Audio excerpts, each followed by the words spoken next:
नमस्कार, स्वागत है आप सबका जंगल की आवाज में। ये एक नेचुरलिस्ट फाउंडेशन द्वारा साप्ताहिक पॉडकास्ट पहल है, जहां हम आपको सरकारी पर्यावरण नीतियों, वैज्ञानिक खोज और वन्यजीव संरक्षण की दुनिया में ले चले गए। आज का एपिसोड सीजन 2 का 5वां एपिसोड है और मैं हूँ चाहत यादव, आज का होस्ट। आज मैं आपको 3 खुश खबरें सुनाऊंगा।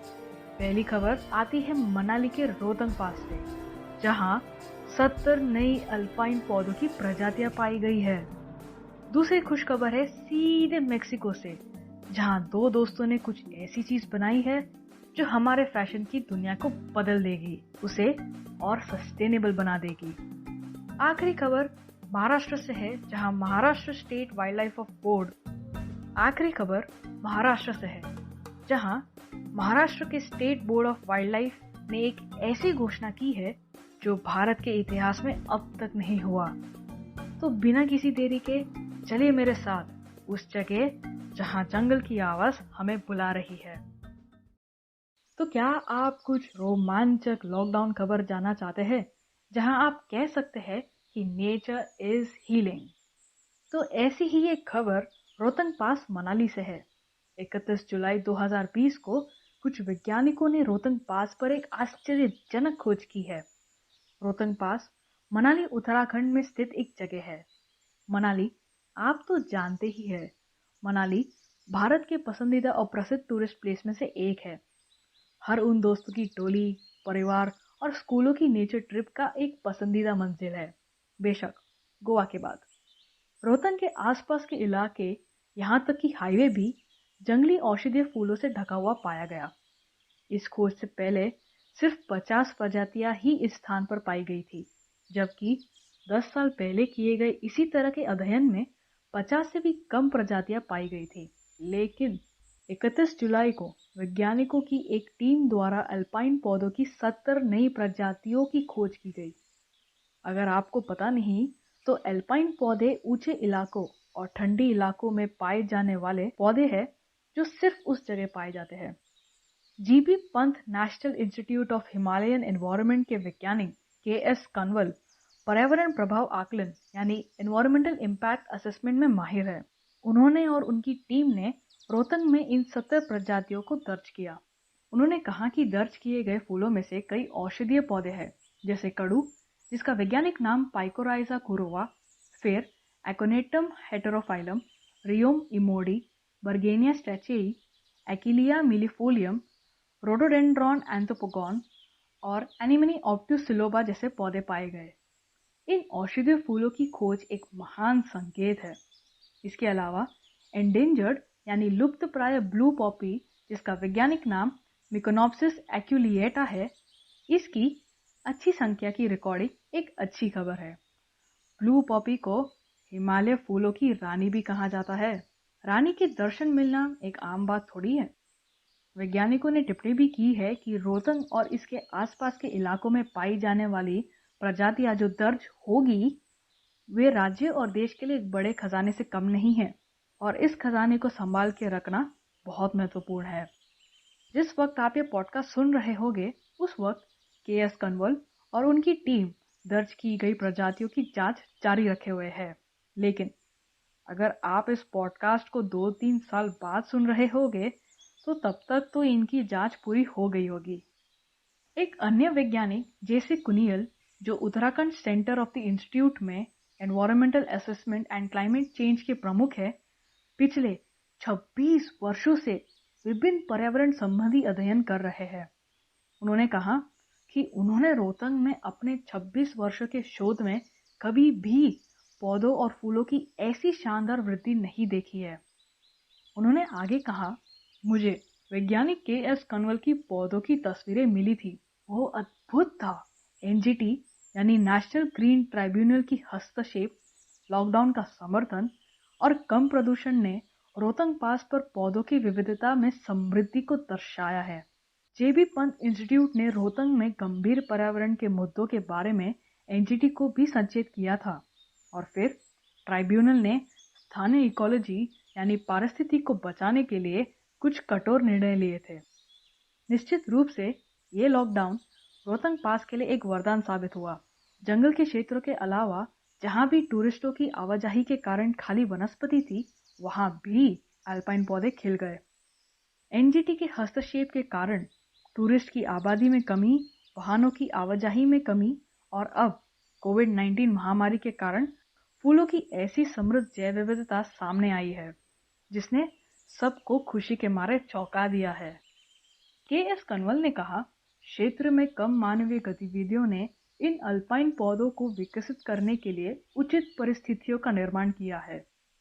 जेबी पंत इंस्टीट्यूट का हिमालय क्षेत्रीय केंद्र वर्तमान में हिमाचल प्रदेश में पाए जाने वाले थ्रेटेंड अल्पाइन और उप अल्पाइन पौधों के इन सिटू संरक्षण के लिए इंस्टीट्यूट के माउंटेन डिवीजन के सहयोग से एक परियोजना को लागू कर रहा है। रोहतांग पास उन उदाहरणों में से एक है जहां सरकार के संरक्षण के प्रयासों और वैज्ञानिकों द्वारा किए गए शोध के परिणाम स्वरूप इस तरह की ज्वलंत जैव विविधता पाई गई है। ये खबर टूरिस्ट क्षेत्र को प्रकृति को नुकसान पहुंचाए बिना प्लान्स या पैकेज या नियम बनाने चाहिए जिससे प्रकृति के सौंदर्य का आनंद भी ले पाए और उसे ज्यादा नुकसान भी ना हो। अक्सर जब जैव विविधता की बात करते हैं तो उसमें जानवरों की बात होती है। हमें ये नहीं भूलना चाहिए कि पौधे भी उतने ही जरूरी है जितने जानवर, और इसलिए इनका संरक्षण भी आवश्यक है। आइए जानते हैं कि मेक्सिको के दो दोस्तों ने आखिर ऐसा क्या बनाया जिससे पूरी फैशन इंडस्ट्री में बदलाव हो सकता है। वीगन लेदर यानी शाकाहारी चमड़ा। यहाँ जिस शाकाहारी की बात हो रही है वो हमारे भारतीय शाकाहारी से थोड़ा अलग है। वीगनिज्म जीवन जीने का एक तरीका है जो पशु क्रूरता और शोषण के किसी भी रूप जैसे भोजन, कपड़े या किसी अन्य रूप में उपयोग नहीं करने का प्रयास करता है। जो लोग वीगन होते हैं वे दूध से उत्पन्न होने वाली या जानवर की चमड़ी या मेकअप जो जानवरों पर टेस्ट करके बनाए जाते हैं, इस प्रकार के किसी भी चीज का इस्तेमाल नहीं करते। अब बात करते हैं वीगन चमड़े की। इस वीगन चमड़े को पॉलीयूरेथेन से बनाया गया है। वीगन चमड़ा एक पॉलीमर से बना होता है जिसे उत्पाद के निर्माण के अनुसार बनाया जा सकता है। इन उत्पादों को बनाने के लिए अनानास के पत्ते, कॉर्क, सेब के छिलके, फलों का कचरा, रिसाइकिल प्लास्टिक आदि का उपयोग किया जा सकता है। अब हम जिस वर्ष में रह रहे हैं उसको देखते हुए पर्यावरण के प्रति संवेदनशील होना अधिक महत्वपूर्ण है। ऑस्ट्रेलियाई आग से लेकर पूरी दुनिया को हिलाने वाला कोरोना वायरस महामारी तक हमें अब तक ये जान लेना चाहिए कि प्रकृति के साथ खिलवाड़ करना कितना महंगा पड़ सकता है। और जब हम प्रकृति के संरक्षण में योगदान देने की बात करते हैं तो हमें अपने हिस्से का योगदान जरूर देना चाहिए। जब ग्रह की सुरक्षा और संरक्षण के बारे में बात की जाती है तो हर छोटे कदम जरूरी होते हैं। इस चमड़े के विकल्प का आविष्कार निश्चित रूप से कोई छोटी उपलब्धि नहीं है। दुनिया में कुछ आविष्कार इतने शानदार होते हैं कि लोग दंग रह जाते हैं और सोचते हैं कि किसी ने पहले ऐसा क्यों नहीं सोचा। मेक्सिको आधारित एंटरप्रेन्योर्स एड्रियन लोपेज वेलार्दे और मार्ते कजारेस ने कैक्टस को चमड़े की तरह की एक चीज में बदलने की एक नया तरीका विकसित किया है जो वास्तविक चमड़े की तरह ही टिकाऊ और बनावट वाली है। तैयार उत्पाद इलास्टिक और ब्रीदेबल है।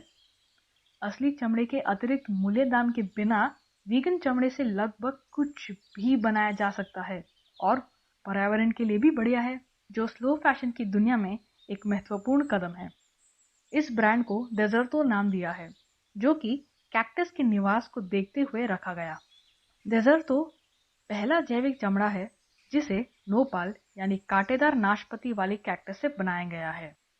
एड्रियन और मार्ते ऐसे दोस्त थे जो फैशन और फर्नीचर ऑटोमोटिव उद्योग में एक साथ काम कर रहे थे, लेकिन एक बार उन्हें एहसास हुआ कि कुछ वस्तुओं का उत्पादन कितना टॉक्सिक है, इसलिए उन्होंने फैशन के अधिक सस्टेनेबल प्रकार को आगे बढ़ाने का फैसला किया। इस प्लान पर लगभग 2 वर्षों की कड़ी मेहनत के बाद वे आखिरकार एक तैयार कैक्टस चमड़े के उत्पाद के साथ आए जो 2019 में बिक्री के योग्य था। वीगन चमड़े के उत्पादन के लिए उपयोग की जाने वाली सामग्री के संबंध में कैक्टस फाइबर आश्चर्यजनक रूप से अच्छी तरह से काम करता है, क्योंकि ये अत्यधिक टिकाऊ और भरोसेमंद है। खूब गर्म वाले मौसम में ये कैक्टस जीवित रह सकता है और इसे बढ़ने के लिए अधिक पानी की जरूरत भी नहीं होती। एड्रियन और मार्थे के अनुसार उत्पादन में किसी भी जहरीले रसायनों का उपयोग नहीं किया गया, जिस कारण ये ब्रांड सस्टेनेबल भी है। हाल के वर्षों में कई ब्रांड अनानास हाल के वर्षों में कई ब्रांड अनानास और जैतून यानी ऑलिव्स जैसे पौधों से बने वीगन चमड़े के नए रूपों के साथ आ रहे हैं। 2019 की शुरुआत में फैशन रिटेलर H&M ने कॉन्शियस एक्सक्लूसिव कलेक्शन के तहत अनानास के चमड़े और अन्य उत्पादों से बने वीगन जैकेट की शुरुआत की। फिर लग्जरी ब्रांड ह्यूगो बॉस ने 2018 में अनानास के चमड़े से बने वीगन स्नीकर्स यानी जूतों की शुरुआत की। पर्यावरण की और कपड़े की दिशा में ये कदम अनूठा है। तो अगली बार आप कुछ कपड़े या जूते खरीदने जाए तो ऐसे ब्रांड से खरीदें जो पर्यावरण को बचा भी रहे हैं और अच्छे क्वालिटी का सामान भी बना रहे हैं। अब बात करते हैं एक ऐसी घोषणा की जो भारत के इतिहास में कभी नहीं लिया गया है। बात करते हैं महाराष्ट्र के, नहीं एक मिनट, बल्कि देश का सबसे पहला राज्य मैंग्रोव पेड़ के बारे में। पर इससे पहले कि मैं आज के विषय पर बात करना शुरू करूं, सबसे पहले प्रतीक के बारे में बात करते हैं। आज की दुनिया में हमारे पास शांति, प्रेम, स्वास्थ्य और हमारे आसपास मौजूद लगभग हर चीज का कोई ना कोई प्रतीक होता ही है। ऐसा क्यों है? क्यों है कि एक दृश्य प्रतीक बनाना एक प्रचारित अवधारणा है? मुझे ऐसा लगता है कि एक प्रतीक वो काम कर सकता है जो काम हजार शब्द नहीं कर सकते। जब आप एक लाल दिल को देखते हो तो आप अपने प्रियजनों यहाँ तक कि विचारों का एक स्पेक्ट्रम अपने आप बन जाता है। ये असल में बताता है कि हमारा दिमाग कैसे कल्पना करता है, जो कि राज्यों और देशों के कई प्रतीकों का मुख्य कारण है। अब भारत को ले ले। हमारे पास एक राष्ट्र पशु है जो बाघ है। इस एकमात्र कदम ने लोगों में मांसाहार के प्रति लगाव और अपनी आबादी में खतरनाक कमी पर ध्यान देने के लिए जागरूकता की एक अच्छी मात्रा का निर्माण किया है। प्रभाव इतना बड़ा है कि भारत में पूरी दुनिया में जंगली बाघों की सबसे बड़ी आबादी है। तो अब मुद्दे पे आते हैं। महाराष्ट्र ने सुनरिशा अल्बा या व्हाइट चिप्पी को अपना ऑफिशियल मैंग्रोव वृक्ष घोषित किया है, जो भारत में पहला ऑफिशियल मैंग्रोव प्रतिरूप है। ये महाराष्ट्र सरकार की ओर से एक महान कदम है। ये निर्णय पिछले शुक्रवार को हाल ही में घटित state board of wild life की बैठक के दौरान लिया गया। 2018 के मध्य में पहली बार प्रस्तावित SPWL की स्वीकृति यानी अप्रूवल 2 साल बाद आई है।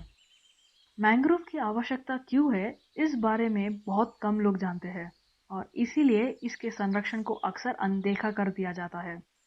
ये प्रतीक आम आदमी को याद दिलाएगा कि महाराष्ट्र जैसे तटीय राज्य को तबाही से अगर कोई बचा सकता है तो वो मैंग्रोव है। विकास के नाम पर कई तटीय राज्यों में होने वाले मैंग्रोव विनाश के बारे में हम सभी जानते हैं, चाहे वो कोस्टल रोड प्रोजेक्ट हो या Mumbai Ahmedabad bullet train project. Mangroves को हमेशा बेकार या किसी काम के नहीं ऐसा समझा जाता है।